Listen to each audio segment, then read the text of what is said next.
رب.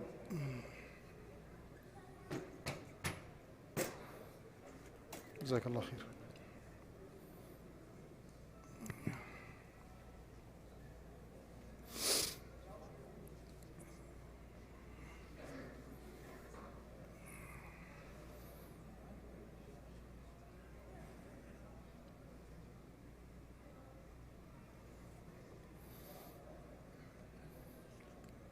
بسم الله الرحمن الرحيم. الحمد لله رب العالمين. اللهم صل وسلم وبارك على محمد وعلى آله وصحبه أجمعين.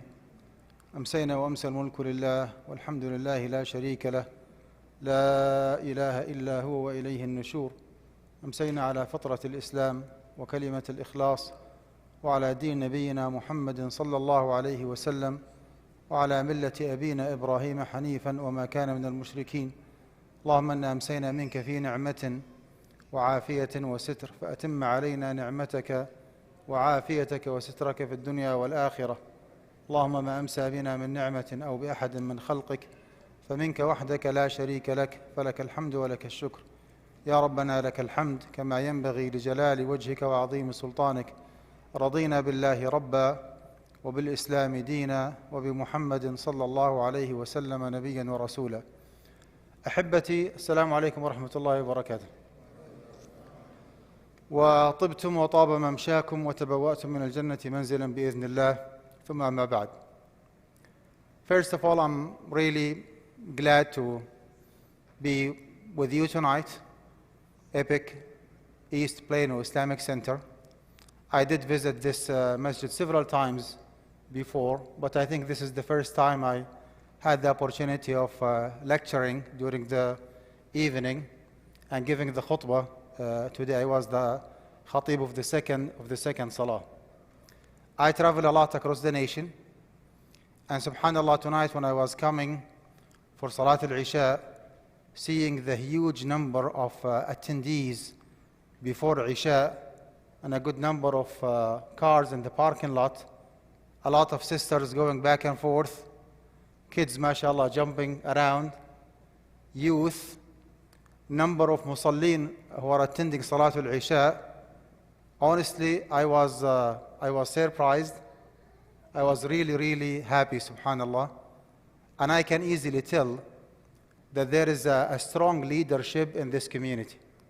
Whether the management leadership or the religious leadership, there is a vision for this center, mashallah, tabarakallah. I do not know like those who are the management or the administration, but I can tell as a visitor, as an outsider who just came to the center, that mashallah, tabarakallah, this is a source of success. When you see a huge number of brothers and sisters attending Salatul Isha, and the percentage of the youth is more than 50% of the attendees, this is something really remarkable. Honestly, I'm so jealous. MashaAllah, tabarakallah. May Allah subhanahu wa ta'ala bless this community. May Allah subhanahu wa ta'ala bless the leaders, the management and the religious leadership of this community. Allahumma ameen. Our topic for tonight is all about retirement. All about retirement accounts. This is a hot topic and a day-to-day issue that we sometimes face on daily basis, and we have to make decisions, right? Let me take one step back before I get into more details and ask a very simple question. Do we need to discuss a retirement account from an Islamic perspective? The answer is yes, we need to. We need to. Because a retirement account is one of the resources of financial stability. You have a peace of mind during your lifetime and after long life, after your death, that you are leaving something behind for your family members. There is a retirement account for them, some source of income, some source of saving, maybe mutual fund, maybe IRA, maybe 401k, maybe pension plan, whatever the category or the plan might be. But you did not leave your family with no financial resource. Is it a part of our deen? Is it a part of our deen to be financially stable, Believe it or not, yes. How about the hadith when the Prophet ﷺ said, اليد العليا خير من اليد السفلى. The upper hand is better than the lower hand. Who is the one who has the upper hand? The one who is giving. Or if you wish, the one who is financially stable. I would assume that that person does have a retirement account. That's why he has a peace of mind that, alhamdulillah, I do have some aside income. I made some plan for myself whenever I retire. I do have some source of income for my family members, even if I pass away suddenly. And who is the one of the lower hand? The one who is financially unstable. So much so that he has to, go and just ask people. And the Prophet ﷺ is making it clear that the one with the upper hand is better than the one with the lower hand. So this is the exact financial stability that we are discussing tonight. How about Sa'd radiallahu anhu, one of the wealthy companions who wanted to get the green light or the approval from the Prophet ﷺ to bequeath 2/3 of his wealth upon his death, like to write in his wasiyah, in his last will, that I want 2/3 of my estate, my wealth, to be distributed to other than inheritors. Did the Prophet ﷺ allow him? He said, no, 2/3 is too much.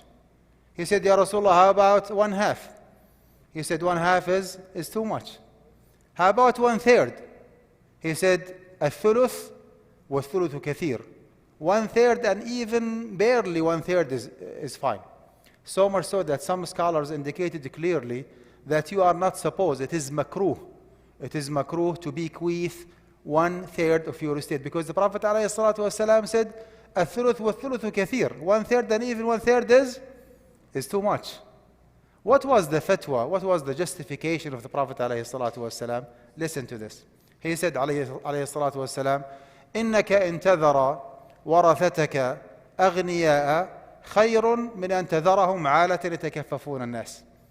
Leaving your inheritors wealthy, or if you wish, financially stable with retirement account nowadays, is way better than leaving them needy, begging people. That is the philosophy behind, disliking donating 1/3 of your estate or your wealth, okay, upon your death. You can do that, but this is not the best option for you. So let's make sure that we are on the same page before we proceed, that what we are discussing tonight is a part of our deen, that we are not asking too much if you want to make sure that we are financially stable, having a peace of mind during our lifetime and even after our death. So far, so good? Okay, let's move on. Retirement accounts in this society are not of the same level. Some of them are individual retirement accounts, and some of them are employer retirement accounts. Is that correct? Individual retirement accounts means that you are the boss, you are the owner of that account, you have full authority, full jurisdiction, you can do whatever you want with that account. It could be IRA, as simple as individual retirement account. It could be a brokerage account, could be simple investment account. It could be 529 for the education of your kids. It could be the AGMA one that you open account for your young kids for their education. So this is something that has absolutely nothing to do with your employer. You are the one in charge. Well, if you are the one in charge, then you have no excuse not to have halal investment. You have to make sure that your investment is as halal as possible. Why I'm saying as halal as possible and not 100% halal? Because there is nothing today, believe it or not, there is no stock walking on the surface of the earth nowadays that is purely 100% halal, just came from heaven. It does not exist. Every single financial instrument in the stock market is contaminated with a certain amount of haram, whether you like it or not, believe it or not. And that's why whenever the account is a individual-based account, you have to make sure that it is as halal as possible, even if you have to compromise a little bit the profitability of that account. If you go, for example, bonds, derivatives, options, futures, and this secures for you 15% net profit on an annual basis. And if you go very conservative with only halal stocks, this will drop the profitability from 15 to be 7 or 8%. Well, you have to go with the 7 or 8%. This is one of the taxes that we have to pay in this society, which is to strive to make sure that our source of income is as halal as possible. Second kind of retirement account is the employer-based one. And this is actually where we have an issue. Employer-based retirement account. If you work for corporate America, for example, most of the accounts nowadays are called 401k, right? If you work for non-for-profit organizations, that's 403b. If you work for the government, whether federal level, state, county, usually they give you something called pension plan. Pension plan. Those accounts, whether 401k, 403b, pension plan, or whatever is similar to those accounts, companies in general, employers in general, employees in general, do not have the same level of jurisdiction or authority to determine or to decide how your investment should be done, what kind of portfolio you can design and just put together. If it is a pension plan, to my knowledge, please correct me if I'm wrong, you have absolutely no word to say whatsoever. You do not even know, it's just a myth. I mean, you do not know what's going on behind the scene, what kind of investment, who's running your pension plan, is it Fidelity, is it Wells Fargo, you do not know whatsoever. And of course, you do not have an access to that account, you do not know what kind of portfolio you have. Now, this is not the case when it comes to 401k, which is maybe the most popular account that we are discussing nowadays. Usually, whenever you are hired by your employer, you sit with the financial advisor of Fidelity or Vanguard or whatever the company might be, and he or she gives you maybe 4 or 5 different options. This is portfolio 1, portfolio 2, portfolio 3, 4, and 5. You cannot custom design your portfolio in the same way that you can when it comes to individual retirement accounts. You have tied hands. What should you do in this case? We have different opinions. I came across several brothers and sisters, believe it or not, who compromise their 401k 100%. Akhi, why do not you have 401k? Or there is no way to guarantee that this investment is 100% halal. You are going too far. Too far. Is this, what you are supposed to do? Is Islam teaching you that if you are not 100% positive that your investment is 100% halal, then you have to drop the whole account and just compromise your 401k? This is incorrect. This is way too much. Way too much. Allah subhanahu wa ta'ala himself is the one who said in the Quran, فَاتَّقُوا اللَّهَ مَا اسْتَطَعْتُمْ.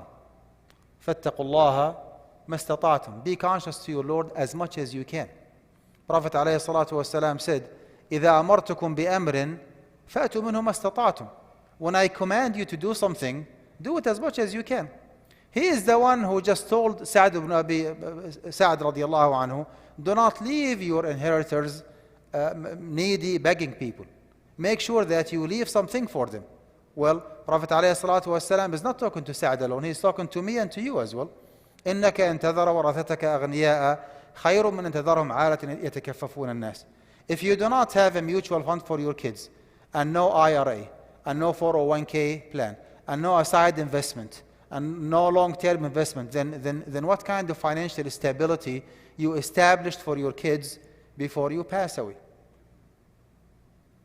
Having said that, my advice, do not compromise. Do not compromise your retirement account regardless.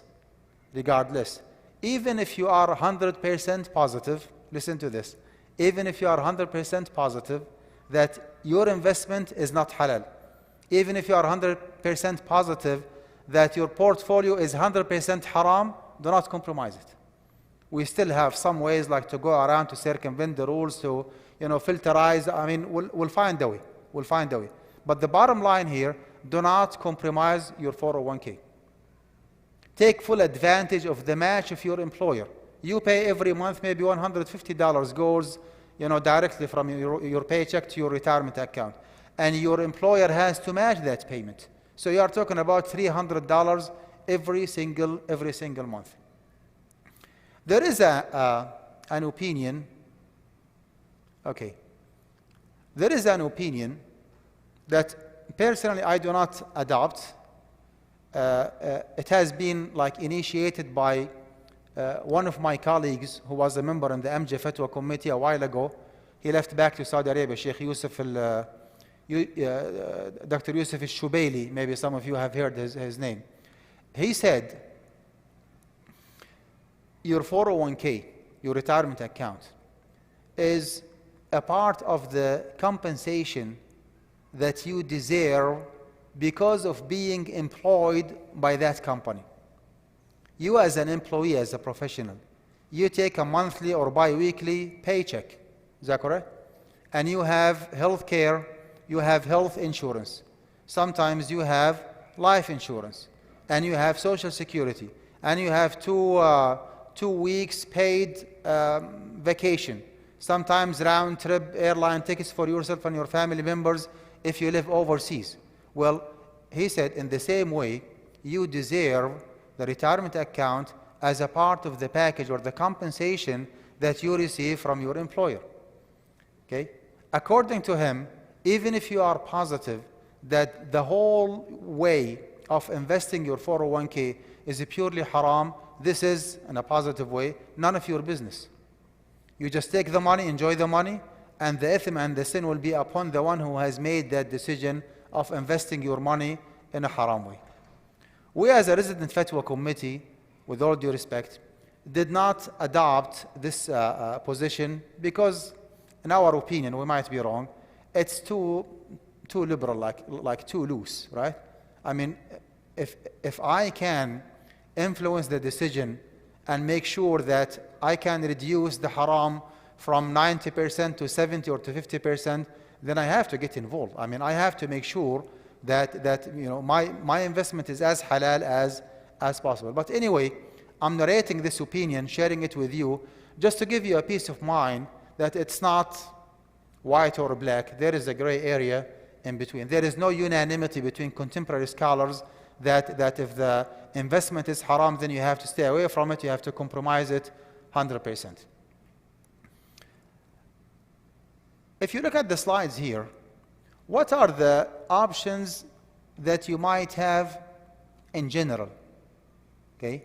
Not in particular, maybe every single company has its own package, but generally speaking, there is something called the stable value fund. Stable value fund is just a peace of mind. Okay? The investment company, Fidelity, most probably, opens a saving account for you that guarantees for you 3 to 4% on an annual basis. There is no risk to take whatsoever. You have a lot of peace of mind. Your principal is guaranteed. Your profit is guaranteed regardless. Of course, I mean, this is haram, but I'm just calling it profit or growth, if you wish. It's 3 to 4, 5%, whatever, on an annual basis. Now, this is one option, and this option is not an option for practicing Muslims. Very simple principle in Islamic finance. In any kind of business, not employment contract, any kind of business, any kind of partnership, any kind of investment, right? If the principle is guaranteed and the profit is guaranteed as well, this is not a halal business. You cannot involve your money in a business and stipulate from the beginning, you give your money to XYZ brother who has a car dealership. You tell him, okay, we are partners, right? We are partners. However, you have to pay me $3,000 profit because of the $100 that I gave you. And then after 2 or 3 years, the partnership is over, give me my money back.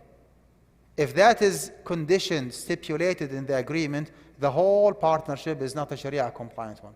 You cannot guarantee your principal, leave aside to guarantee your profit. So stable value fund is not an option because both are guaranteed, right? The principal and the profit as well. Another option is called balanced fund. Balanced fund means approximately 50% stocks versus 50% otherwise. By otherwise, I mean bonds, derivatives, futures, CDS, CDO, different options. Okay, the vast majority of those financial instruments are unknown for the vast majority of us. We do not know how does option work in the stock market. This is not an option because the percentage of haram involved in it is too big. You are talking about 50%. Moving on. The third option, okay, is something called the local stock fund, which is to have a portfolio that has purely stocks only. Okay, I would assume, just for discussion purposes, I would assume that those stocks are halal, or as halal as possible. Now, is that an option for you? If you do have those 5 different options in front of you, the stable fund, stable value fund, the balanced fund, and those 3 different options. Local stock fund, which means that your portfolio deals with stocks of companies who are residing and operating within the USA. Or otherwise, international stock funds. Your portfolio actually has a variety of options, 20% from the USA, 30% from China, 70% from whatever. We do not honestly care about all these technicalities. What we care about is the haram and the halal issue. As long as what you have is stocks only, and I would assume that those stocks are halal. I will talk about the criteria of having halal stocks, then this is a good option. And the third one, the third halal one, is the employer stock fund. Employer stock fund means that your employer limits your portfolio to the stocks of the company that you work for. You work for Shell, you work for Microsoft, for example. The whole portfolio that you have has nothing more than or other than Microsoft or Shell stocks. As long as you are talking about stocks, whether stocks belong to your employer, international, local, as long as you are far away from bonds and derivatives and all these different financial instruments, with the assumption that those stocks are halal, then those are the options that you can pick if and only if you are the decision maker. As I said, when it comes to making decision, it differs from one employer to another, from one state to another, from one investment company to another. I'm just speaking in general. If you do have a word to say, okay, then definitely you cannot go with the stable value fund. You cannot go with the balanced fund. You have to limit yourself to either local stock fund or international stock fund or employer stock fund. This actually takes us to the following point, which is requirements for halal stocks. What kind of criteria we have to say, okay, this stock is a halal, while this one is not halal? Number one, no guaranteed profit. No guaranteed profit. You cannot guarantee your principal. You cannot guarantee your profit. Number two, no unlawful dealing. Okay, I will explain more. No haram investment. I'll explain more. No haram assets and no high debt asset ratio. Let's go more in depth. As I said before, if the principal alone, or the principal and the profit both are guaranteed, and someone is telling you that this is mudaraba, this is musharaka, this is ijara, using those Islamic terms, you should not listen to him. Because none of those different Islamic modes of finance, okay, guarantee your profit, okay, or guarantee your principal. I'm talking about partnership and business. So do not get confused with the employment contract. For example, when you work for Shell, every single month you take a paycheck of $7,000. Your money is guaranteed, but this is not a partnership. You are an employee. You designate your time Monday through Friday from 8 to 5, right? Because of the intellectual effort and the time that you spend, okay, you deserve those $7,000. This is absolutely different discussion, right? This is not a partnership. This is not an investment. It's just an employment contract. Here we are talking about investment in the stock market. So please do not get confused.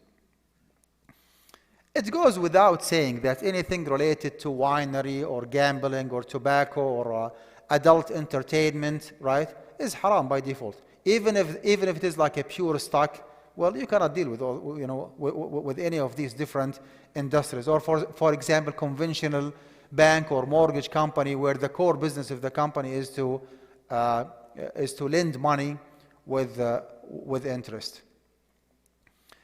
Haram investment. Okay, there are certain standards have been like well established by the most active Islamic organization, okay, that govern and encode actually investment in banks and stock market, called IOFI. IOFI is an abbreviation of Islamic International something standardization. They came up actually with really good standards to determine which stock is halal and which stock is not. They said, number one, you have to make sure that the debt-asset ratio does not exceed 30%. What does this mean? Money in this society here actually is very cheap, in a sense that corporate America usually prefer not to jeopardize their money by putting them back in the market. They just take the profit and open saving accounts, making nice 4, 5, 6% interest on an annual basis. And they go to the closest bank, they apply for investment loan. And they keep just borrowing and borrowing and borrowing. It's a very good business for them. They take a loan for maybe 4, 5, 6% APR. Okay? They involve that money in a business. They make maybe 10, 15% profit. They pay back the principal and the interest and keep the rest for themselves. Some of them actually take it to the extreme, so much so that you will be surprised that a certain stock might reflect maybe 40% cash money versus 60% assets. Assets means machineries and cars and offices and commodities and merchandise. If that is proven, you cannot deal with this profit because you are trading money for money. You are like paying, you are buying and selling cash money for cash money. The percentage of cash actually is too high. So the IOFI said that, okay, make sure that you do not exceed 30%. Where did they get the 30% from? This is actually the most reasonable, according to their assessment, their analysis. This is the most reasonable debt-asset ratio. We at AMJA, at the Assembly of Muslim Jurists of America, we said no. Do not limit yourself to 30%. Go with the as low debt-asset ratio as possible. Which means, if you do have two stocks in the market, one of them has 30% debt, cash, loans, right? And the other one has only 15%. And both of them are profitable enough. You cannot go with this one because the other one with the less haram is available. So it's not a matter of like 30%, no. It's a matter of you need to go with the lesser or the less harmful option. 30% debt versus 15%, you cannot go with the 30. You have to limit yourself to the 15%. Let's take it to the extreme.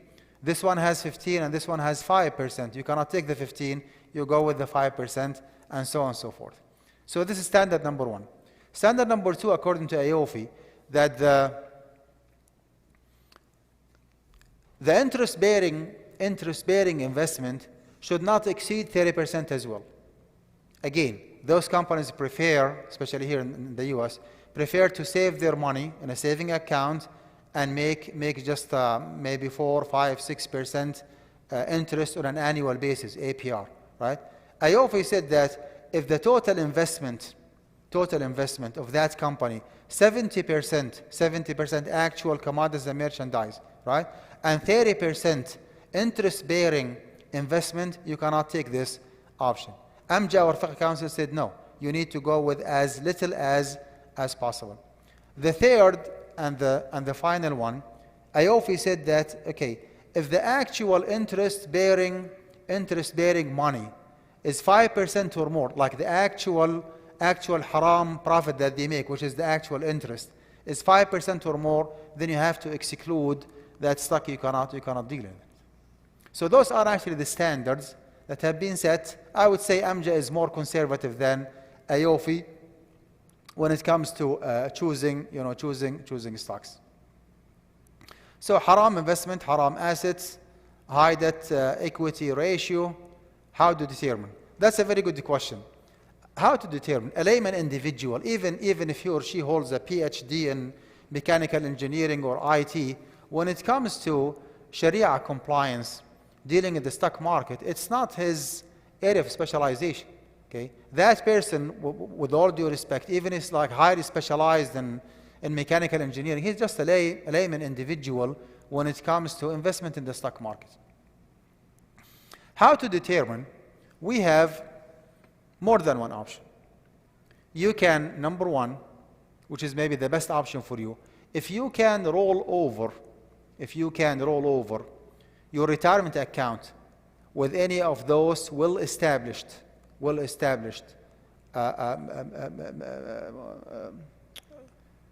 they have a category, they call themselves socially responsible mutual fund companies. Sometimes they call themselves ethically responsible mutual fund companies. Do you have the authority or the ability of rolling over your retirement account to any of those companies? If the answer is yes, then hold a second and just dig in depth more and find out what kind of company you want to roll over your account to. Okay? Ask them a very simple question. Do you have a Sharia advisory board? Do you have a Sharia advisory board? Because actually, if I say that, okay, I have my own mutual fund company and we are a strict halal investment, right? We follow AYOFI standards. Well, this is a conflict of interest. You cannot promote yourself. You cannot pass a judgment for yourself. You cannot say, okay, my business is halal. You need to bring a third party, independent party, okay, to do a Sharia audit for your business to tell you, yes, what you are claiming on your website is correct. The problem here with those socially responsible mutual fund companies or Islamic investment companies, whether mutual fund or just investment, the vast majority of them, so far I think we have more than 15, 20 different Muslim-based mutual fund companies. The vast majority of them do not have any Sharia advisory or supervisory board. They do not have at all. They just claim that, oh, we are experts in Islamic finance, we took this course here or there, we have AYOFI standards and we just abide by AYOFI standards. Okay? We do not have, as potential customers, we do not have any access whatsoever to their database. Is what they say correct, incorrect, accurate or inaccurate? We do not know. Very, very few companies, very few, who do have a well-established Sharia advisory and supervisory board. I can speak on behalf of the companies that I am their Sharia advisor, Sharia consultant. One of them is called Atina. Maybe you can Google it. AATINAA, Atina.co, not .com, .co. Okay? I know for a fact that their investment is as halal as possible because I meet with them 4 times a year. Every single year we have 4 different meetings. Each meeting takes between 1 hour and a half, sometimes even to 2 hours. Okay? We have a database of 12,000 plus, believe it or not, 12,000 plus financial instruments in the stock market. And they develop their own formula, their own algorithm, right? To scrutinize, to filterize those 12,000 different financial instruments. They just squeeze them all the way to 800 different stocks. From 12,000 to 800 different stocks, who are, I would say, as halal as possible. Other company is called Zaki Financial, Z-A-K-I, I think. Zaki, Z-A-K-I, financial.com. And I'm the Sharia consultant of this company. I know for a fact what kind of business they are doing. There is another company that has been working for a while actually, which is a ZAD fund, A-Z-Z-A-D fund, a ZAD fund.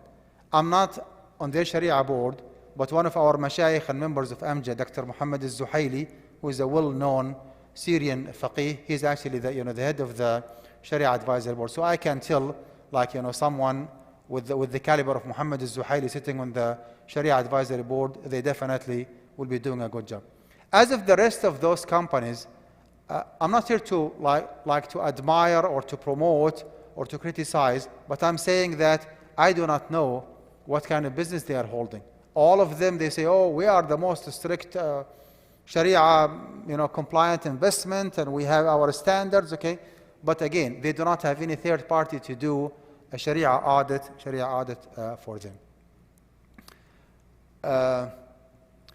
Briefly, before I open the floor for question and answer, how to pay zakah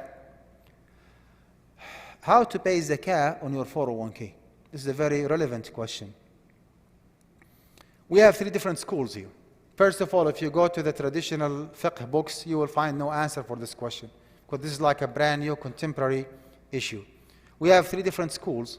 Okay, the first one says that do not worry about your 401k.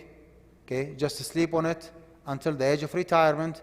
Once you start receiving your retirement account, then you have to pay zakah on it. Now this is one school, and the other one says no, 401k or whatever the retirement account might be is a kind of investment, and if you do not have to pay zakah on your 401k, then what else you have to pay zakah on? No, go ahead and pay zakah on 100% of the market value of your 401k.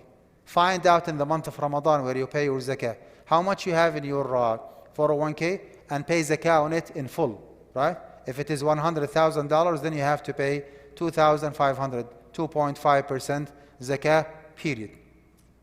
In our Fiqh Council in MTEC, the Assembly of Muslim Jurists of America, we believe that those two different opinions, with all due respect, are too extreme. Okay? You are not required to pay zakah on 100% of the account, because one of the conditions for the zakatability of the money is to have a full access to it. Is that correct? Which is al-mulku tam. Al-mulku tam raqabatan wa yadan, which means that you have to have full access to your account in the same way that you have full access to the cash money that you have in your wallet. Is it the case with your 401k? Absolutely it is not, right? And we do not believe that just abandoning or forgetting about your 401k until the age of retirement is a reasonable option. Because again, if you do not have to pay zakah on this like big chunk of money, then what else you need to pay zakah on the monthly salary? I mean, you just spend everything that you receive from your employer. So we came up with a formula that is, to my knowledge, I might be biased because I'm a part of MTEC, but we said that, okay, let's go with the accessible amount or withdrawable amount, which means that how much you have an access to, okay, in the month of Ramadan. If you decide to withdraw from your 401k as much as you can, you file for humanitarian case, for hardship, whatever they call it, okay, and you found out that the market value of your 401k is $100,000, for example, and Fidelity gives you access up to 40% of your account, or of the value of your account. So the accessible amount in our example is how much? 40,000. Is that correct? If you decide to proceed, you will not be taking home 40,000, right? You will be penalized and charged different charges, maybe interest, processing fees, penalty, tax, you name it. Let's say that all these deductions, okay, total 5,000. So the net amount so far is $35,000. Bear in mind that this is a very theoretical calculation, like off records. You don't have to really withdraw the money. You just do the math to find out how much zakah you have to pay on it, right? So far, the net amount, or like take home amount is $35,000 for this year, right? If you want to be in the safe side, go ahead and pay 2.5% on the $35,000. If you want to go with the book, okay, without paying any single dollar more than the zakah, which is your right, okay, you can still deduct another maybe 15 or even 20% of the $35,000 usul thabita, fixed assets, because the stock that you hold in the stock market, does not represent 100% commodities and merchandise. There is something called usul thabit, right? It reflects maybe machineries and software and hardware and surveillance cameras and buildings and trucks and transportation, other devices, okay, commodities, merchandise, you name it. I'm sorry, I take it back. Not commodities, merchandise, only the fixed assets. Okay, so you can deduct another maybe 15 or 20%, and you pay zakah on the rest. And you do the same exercise every single year. You do the same exercise, the same math, same calculation every single year. Again, bear in mind that you do not have to physically withdraw the money. It's just a very theoretical calculation that you do it off record to find out how much zakah you owe Allah subhanahu wa ta'ala. So this is briefly, actually, I would say what I have in mind. Of course, we do have like more details, but that would be enough, inshallah. I'll open the floor for question and answer. I'm here tonight to represent Guidance College. It is an Islamic university that has been operating for the last 10 years. Please make sure that before you leave, you take a brochure and educate yourself more about the programs that we offer at Guidance College. We have bachelor's degree in Islamic studies, master's in Islamic education, and master's in Islamic finance. What I presented tonight is just like a small sample of what we teach our students in the Masters of Islamic Economics and Finance. Having said that, I will open the floor for question and answer. Jazakumullah khairan. The floor is yours. تفضل حبيبي. السلام عليكم.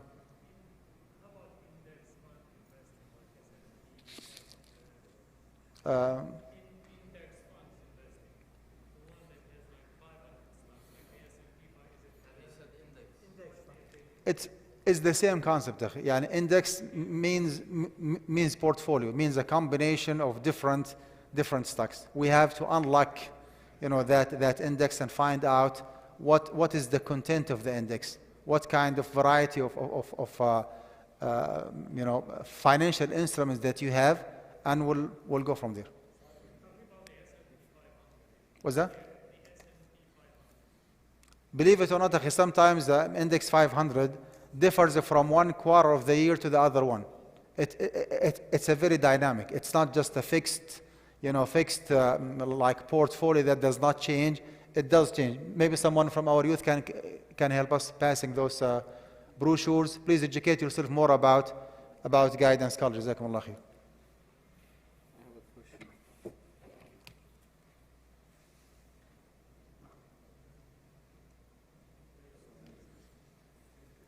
أهلا وسهلا. نفس الشيء كله. نعم. Yes. Let me go from the right. Yes, Bob. تفضل. What's your opinion on Joe Bradford and Islamic finance guru? Say it again. What's your opinion on Joe Bradford and Islamic finance guru? They're both like Joe Bradford and Islamic finance guru, the YouTube channel. Islamic Finance Group.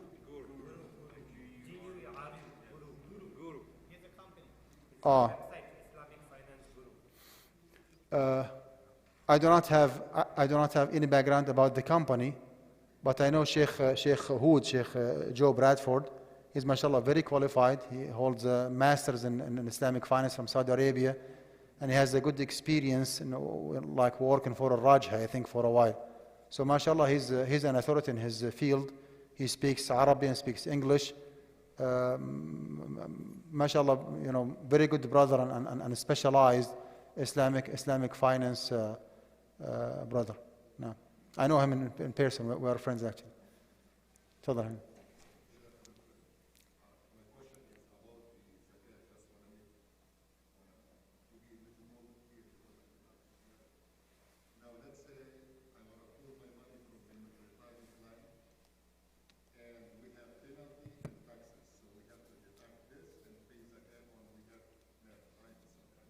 The very, very net amount, the take-home amount after doing all the deduction is the zakatable one.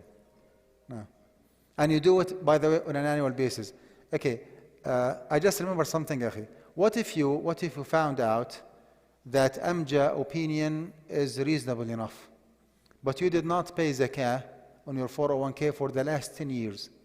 Do you have to backdate the fatwa and you pay zakah for all the 10 years? My answer, akhi, is no. Do not do that. Unless you choose to do so. Because our opinion at the end of the day as a fiqh council is just an ijtihad. We might be right, we might be wrong. You see? If you believe that this approach is the most reasonable one, you go with the withdrawable amount, then you can apply it from now on. However, backdating the fatwa is an option if you would like to. If you want to have a peace of mind, stay on the safe side, like upgrade your level with Allah subhanahu wa ta'ala, that will be a wonderful idea. But technically, fiqh-wise, you do not have to. Because this is just an ijtihad. I mean, we do not know. Maybe you are right, maybe you are wrong. Allahu alam. No, tafadhal. Question about zakat on individual retirement accounts and other 529 and other accounts along similar lines. Any kind of a mutual fund investment account is zakatable in full after deduction. Because, okay, let me take it like one step back. Generally speaking, akhi, those who have business in the stock market, accounts in the stock, investment in the stock market, they are one of two different kinds of people. Either you are very active in the market and you keep speculating and buying and selling and watching the news. Whenever the price goes up, you sell. Whenever the price goes down, you buy.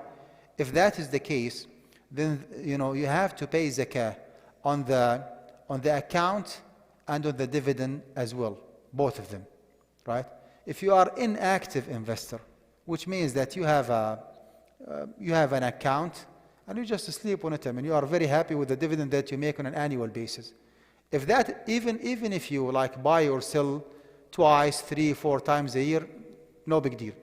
But your common practice is that you are not active in the market. Unlike the first guy who just keep watching Yahoo Finance every day and just follow the news, buying and selling. If you are inactive in the market, you do not have to pay zakah on the value of the account. You pay zakah on the dividend only. That's called zakatul mustaghallat. Your case is like the one who has a rental property, right?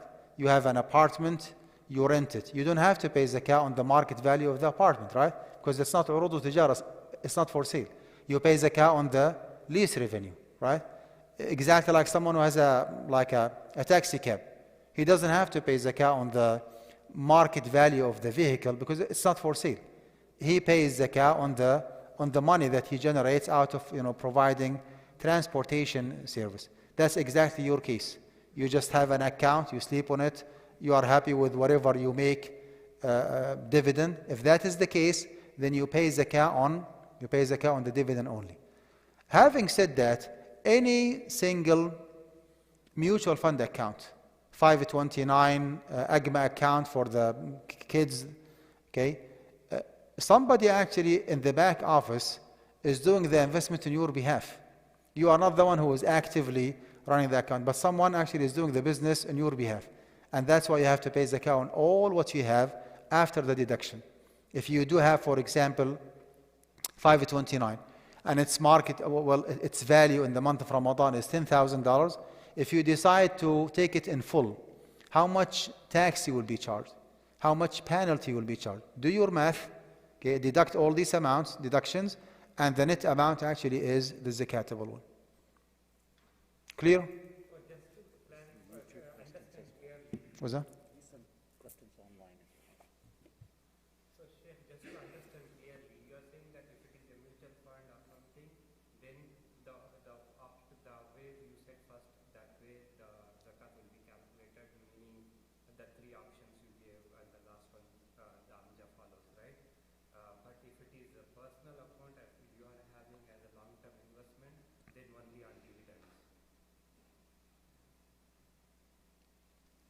Again, if you are inactive in the market and what you have is not a mutual fund, it is just a simple investment account. So you are the one who runs the account and not a ZAD fund, for example. Well, you ask yourself a very simple question. Do I trade on like periodical basis or not? If the answer is yes, then you have to pay the account everything, okay, on the value of the account and on the dividend. And if you are inactive, you pay the account on the dividend only. Let me take one question. I cannot see it. Can you read it for me, please?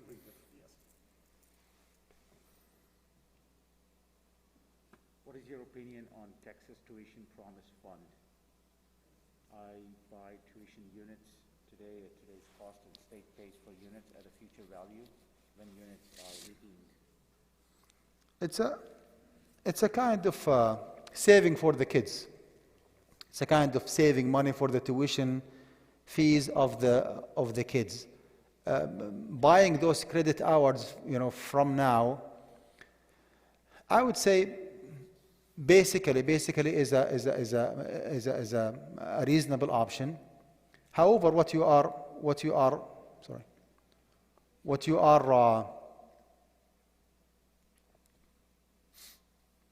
buying is not the actual credit hours. It's just a way of counting how much money you pay, so to speak. So generally speaking, you are just making an account or a saving account for your kids or for yourself to further your education. It depends on the way that the money is invested. Are you just deposit money?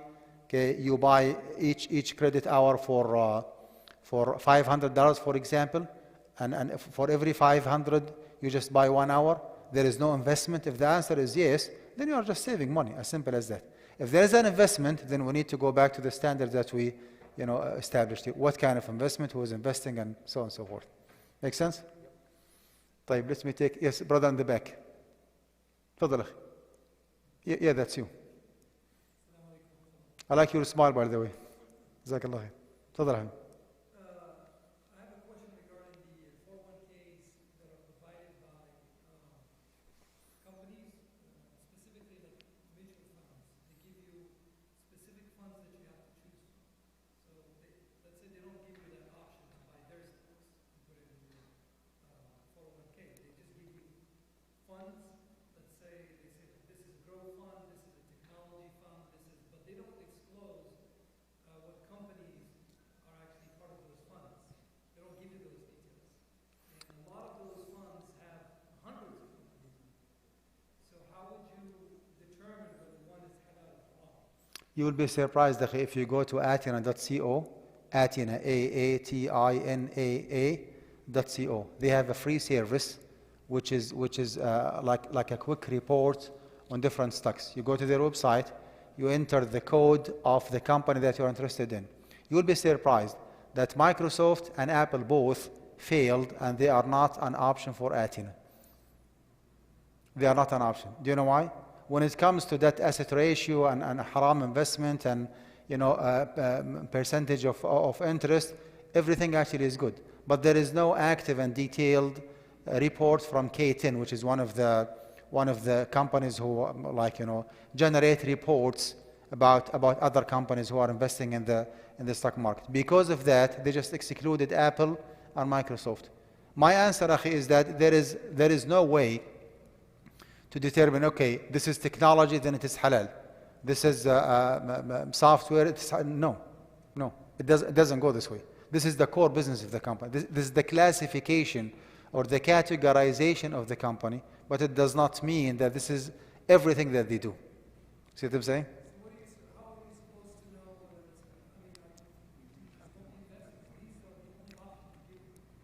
whether it's, Is it employer or individual?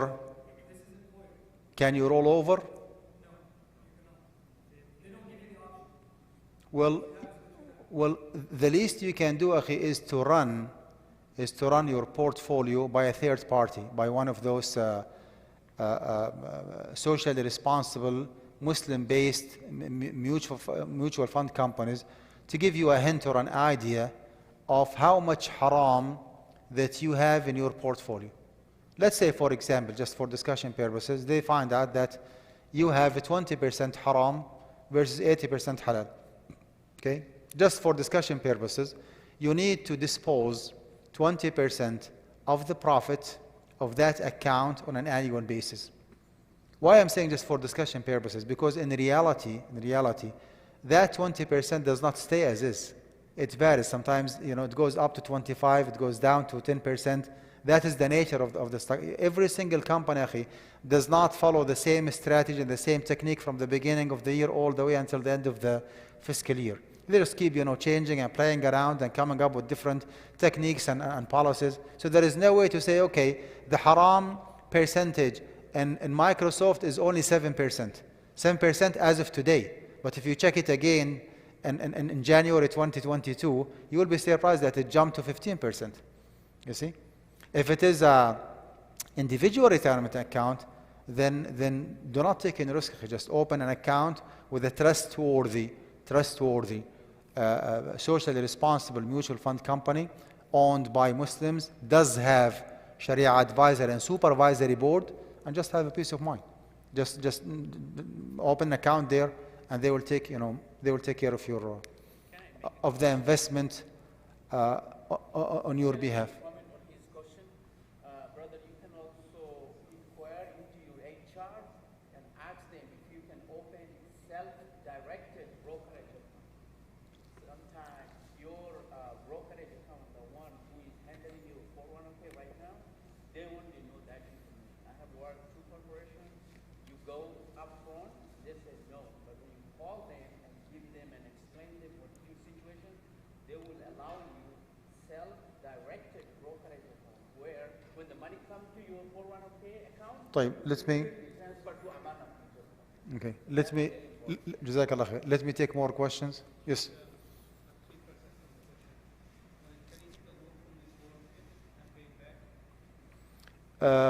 Yes, you can, because the so-called loan that you take is not a loan.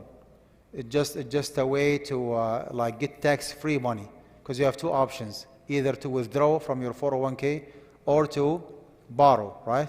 If you withdraw, that's a taxable money. If you borrow, that's a tax-free money. So it's just a legal, tax evasion or tax reduction way, which is fine. Borrow money because the money actually is yours.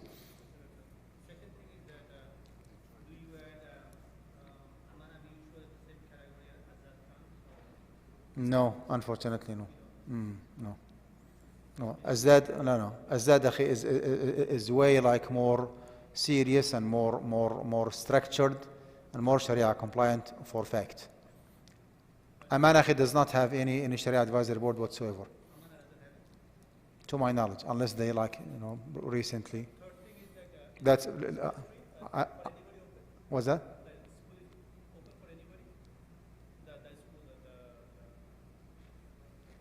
Yeah.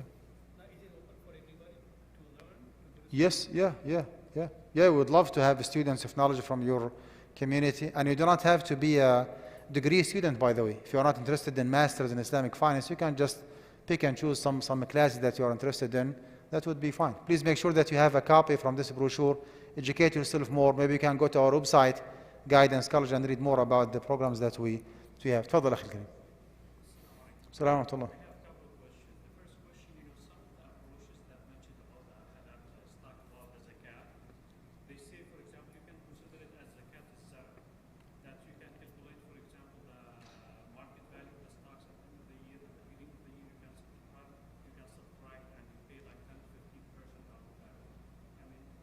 It's not agricultural products, akhi. It's not crops. I mean, why should we use analogy for no reason? Zakat al-Zuru' al-Thimar has its own criteria, its own way of calculating. So I do not see any point or any reason even behind, making that analogy between Zakat al-Zuru' al-Thimar and Zakat this one belongs to Zakat al-Naqdain. This is money or a semi-money. At the end of the day, you can liquidate your account and just get your money. So let's apply the Zakat al-Naqdain, ربع العشر, 2.5%.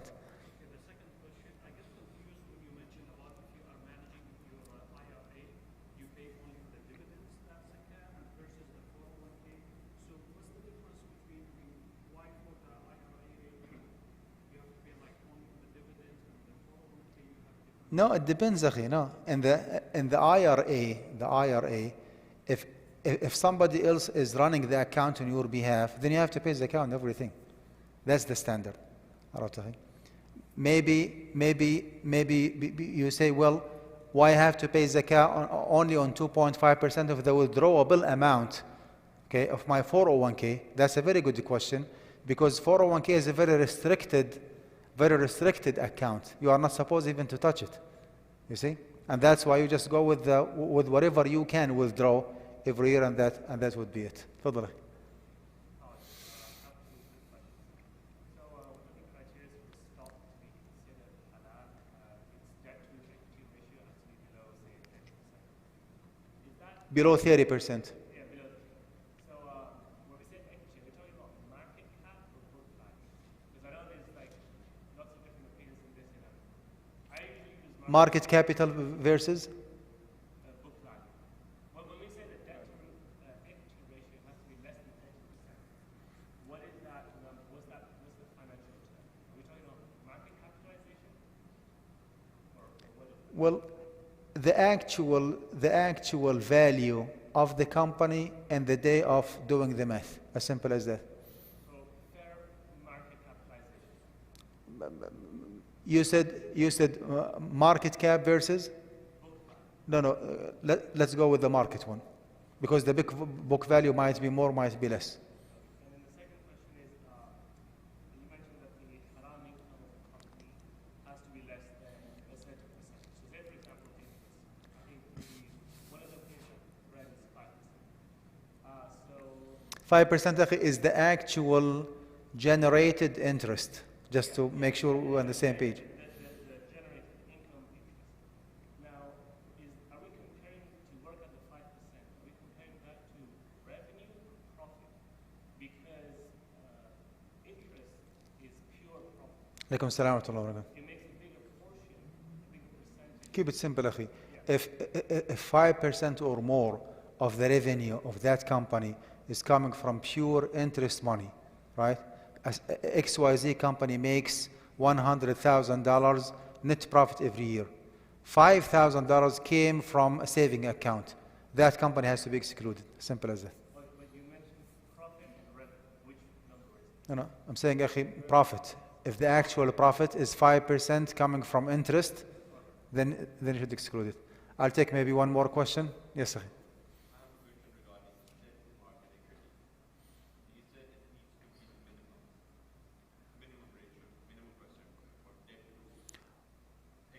Well, without compromising the profitability too much, because if you hire your standards, you can run out of business. Out of the,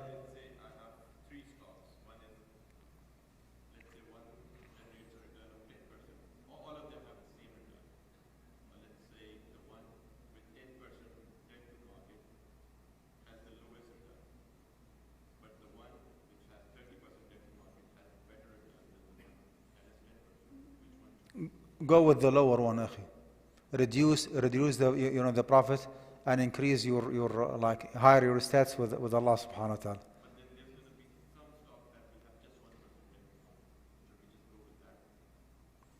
I mean, if you want to follow IOFI standards, you can take the 30% one, even the 10% is still there. But if you want to follow my advice, do not take the 30% if the 10% is there. Even if you have to compromise the profit, go for it. You are the winner. تفضل. Salam.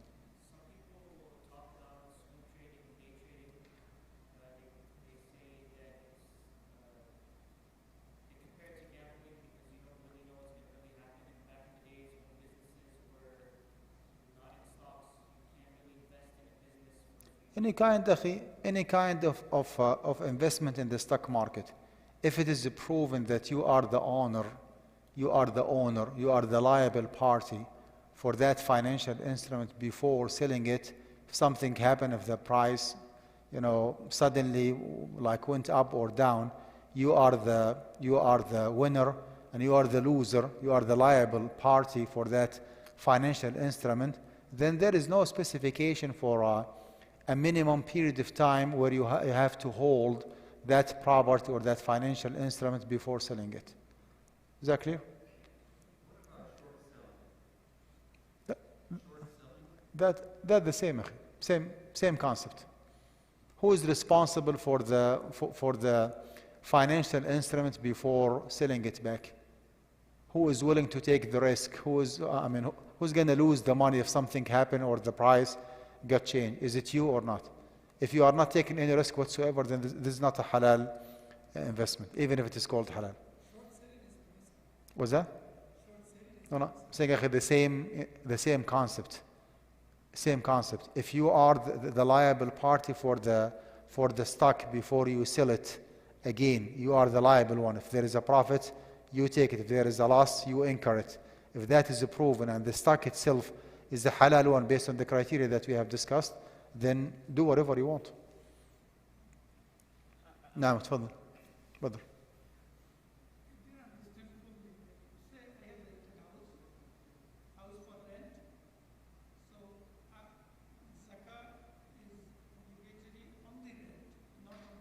Yes, yes, on the lease revenue.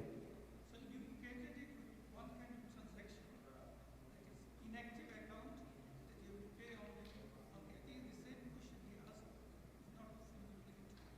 I'm not sure if I get your question. If you have rental property, you do not have to pay zakat on the market value of the house. You pay zakat on the lease revenue. And you equated this with one kind of inactive account investment. Yeah, yeah. The analogy here is that those stocks are not for sale. The house is not for sale. The stocks are not for sale. The stocks make dividend, okay, and the house makes lease revenue. You pay zakat on the dividend in the same way that you pay zakat on the lease revenue. If you change your mind and you put that house for sale, then you have to pay zakat on the market value of the house. If you change your mind and you start actively trading in the stock market, then you pay zakat on the market value of the stocks. طيب, I will stop here. It's almost now.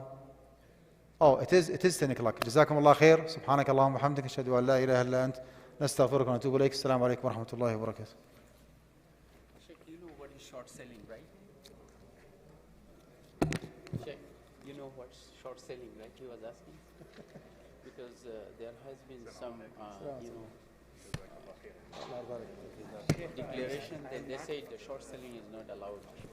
Sheikh, I'm not clear with what to do in my